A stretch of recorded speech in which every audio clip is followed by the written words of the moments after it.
Thanks for your company. Now, residents of Dzita and its environs in the Keta municipality are living in fear following mysterious deaths of some people living in the area. Now, residents say waking up to discover mutilated bodies has become the order of the day. Now, this situation has persisted for the past 4 years, with children being the worst affected.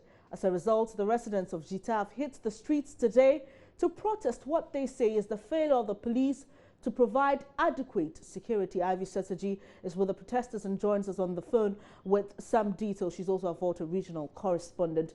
Hello, Ivy. Hello, good afternoon. Good afternoon. Now, can you just tell us how many people turned up for this protest and how it has been going so far?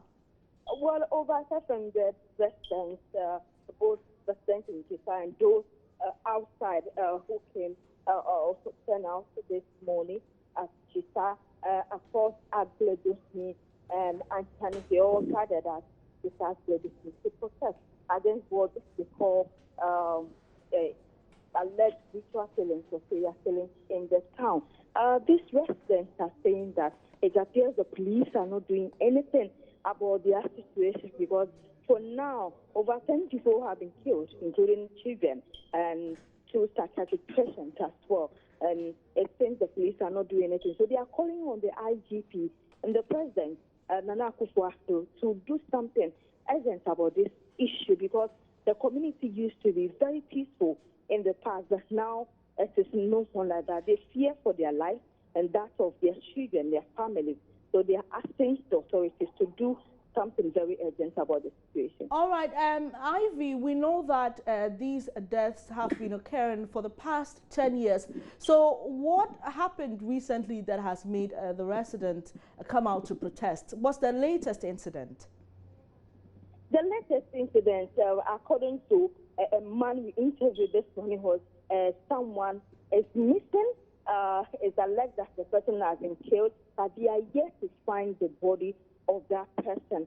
And about 3 weeks ago, someone was also killed, murdered, and some parts of the body were missing. And so this is the latest they are saying. As of today, they are saying they are looking for another person who is missing, and they are yet to find that particular person.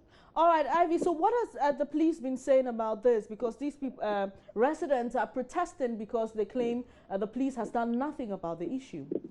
Well, when I interviewed the police earlier on phone conversation, they said they are not aware of the happenings. Well, the residents are saying that all these bodies were buried or were taken care of by the police. Currently, we are at the Keta Divisional Police Station, where a petition is being presented to the IGP through the divisional commander, so that they can do something about it. So currently we are in Keta right now.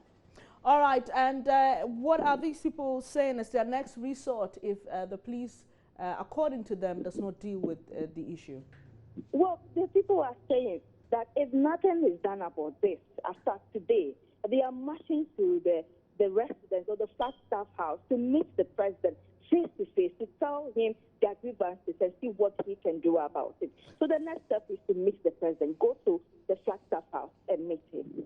All right, thank you for those updates. Ivy Setaji, our Volta regional correspondent, bringing us some updates over some protests by residents of Dzita community in the Keta municipality of the Volta region. Now, these residents live in fear for what they call mysterious deaths in the area for the past 10 years, and they claim they wake up to discover mutilated bodies. They're actually protesting because, according to them, the police has done nothing about the issue. And if you just heard Ivy there, the residents claim the people are actually buried by the police, so they're surprised. The police claims they don't know anything about this. We'll be staying on this case and bring you updates as and when they are available. Away from the Volta region, 2 persons are said to be injured with several others displaced after torrential rains wreak havoc on properties of some residents of Bimbilla in the Nanumba North district of the northern region.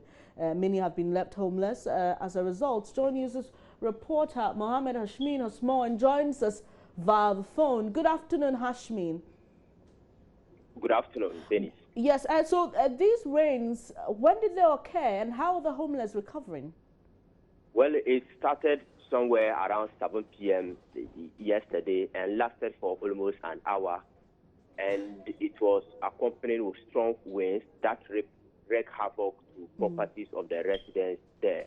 Many of these residents have had their houses, the roof of their houses, ripped off in the process. All right, Hashmin, tell us about the injuries, because we hear quite a number of people are injured. What kind of injuries did they sustain? Well, what I have gathered is that these people were in there when the rain started, and when the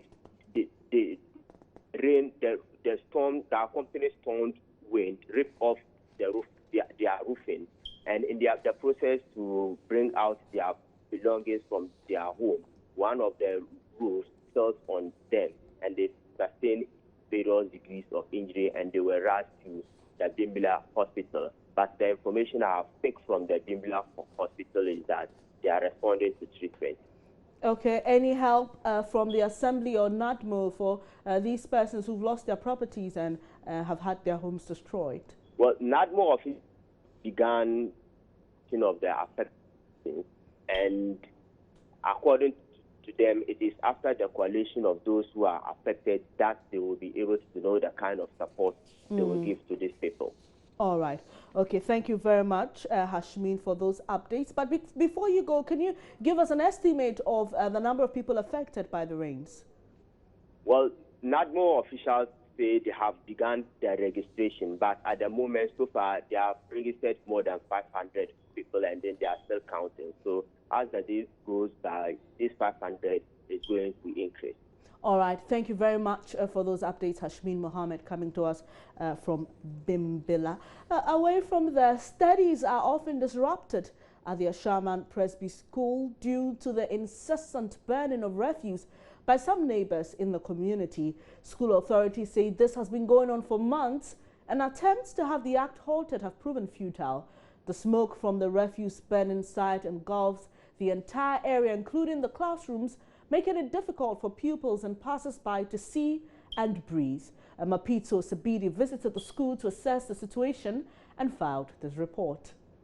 Burning of refuse at the site started at the beginning of this year. I am here at Ashaman Presby Basic School, and I'm here with Priscilla and Surprise, students who are being affected by the smoke behind me. So I wanted to ask them what they think about the situation and how is it affecting you? It's affecting us in our lessons because sometimes when the smoke comes, our teachers can't stand it, and we can also not stand it. It leads to poor visibility, and our friends who are suffering from asthma, they have to be taken to the hospital, and it delays our lessons. Sometimes we are supposed to, our normal closure time is 3 o'clock, but since the smoke has been disturbing us, we need to close sometimes 2, sometimes 1:30, and it's affecting our lessons.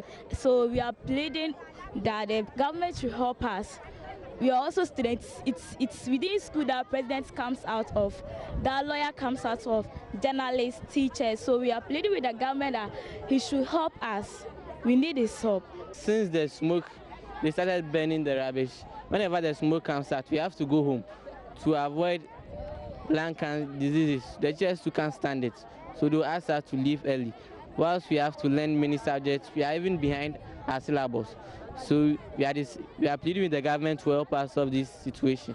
I have one asthmatic child in Form 1A. So the other time when the smoke was being severe, he fainted. And then when he was taken to the hospital, there were stinks of smoke in his lungs.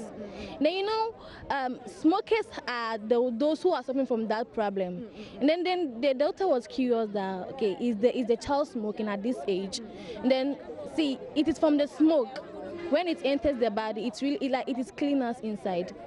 Smoke is not good for the body. And then the chemicals that are used with the rubbers and other things, when they are burnt, it evaporates in the air. So when it enters into our body, we have lung cancer and other things. Okay, so it is really affecting us, and we are dying. The government should not wait for us to die before he will come and do something about it. They have to work on it before something happens. Some parents have threatened to take their wards away from the school if those manning the site don't stop burning the garbage in the area. This thing started happening almost about 5 years now. This year is the worst. We wrote to Assembly to come to our aid, but still we haven't heard any report from them yet. And what I'm worried about is parents' concern. Parents have been calling me day in and day out that if nothing is being done about this one, this very year, if nothing is being done, they'll come and take their children from the school. We can't do anything in the area. There's smoke. You can't sleep. You can't even eat. You can't do anything. So I don't know. We have appealed to the ASHMA to do something about it. But up till now, they are not doing anything. The kids are suffering. There's just a school close to the area. The kids have to close early and go home because of this smoke. And the flies, the smell, the mosquitoes, in fact, is causing a whole problem for us. So please, if you can do something about it for us, if you can appeal to people to come to our aid, because we are dying slowly. This smoke is really affecting us. But I want to appeal to VRA or Greco that they should do something about this, because if you look at it, realize that it's affecting their cable, and we are even afraid of the health implication to us.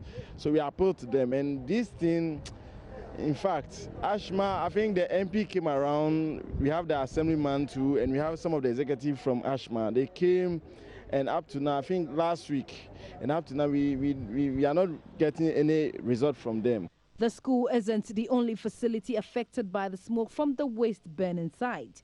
Traders and buyers at the new market down the road at the Ajay-Koje Junction have had to inhale the smoke throughout the period of plying their trade there. The traders at the market say this is gradually affecting sales because customers are afraid of the health implications of the smoke. When the bala is there, the flies will go on and they will come to the market, and we are selling food items. So the flies over there can give us a lot of disease. So my suggestion is that the bala, even our children are there, the school is behind them over there, and the smoke too is disturbing the children over there. They will not have peace to learn. So I'm decided if it will be possible, that bala must be removed there to any place where it is very suitable to the town. People moving up and down the stretch are equally worried, including private and commercial drivers. Residents say they have complained to the municipal, but to no avail. The bala is killing us. Just if you see our children for the school inside too, it's not fine. We talk about still now, they haven't do anything about it. See the children, the school children, always about getting to 2 months with this. I don't know the authorities. They are in there. They know. I don't know. See about this thing, the Bora. Always we are passing here. There is a problem here. I don't know the authorities. They are disobedient. Why? I beg you. The authorities, they for work. It's too bad. The too for the small days is too bad. So please, we beg you people, see to it, do something about it for we. Especially the school children here. The school children here, especially, it's affecting them more. So please, we beg you. Really disturbing situation in Ashaman there. Still to come in this bulletin, Minister for Education, Dr. Matthew Opoku-Prempeh, has challenged the Ghana Education Service to show evidence of the impact of government's investment in the service through improvement in the performance of students in examination. Details shortly.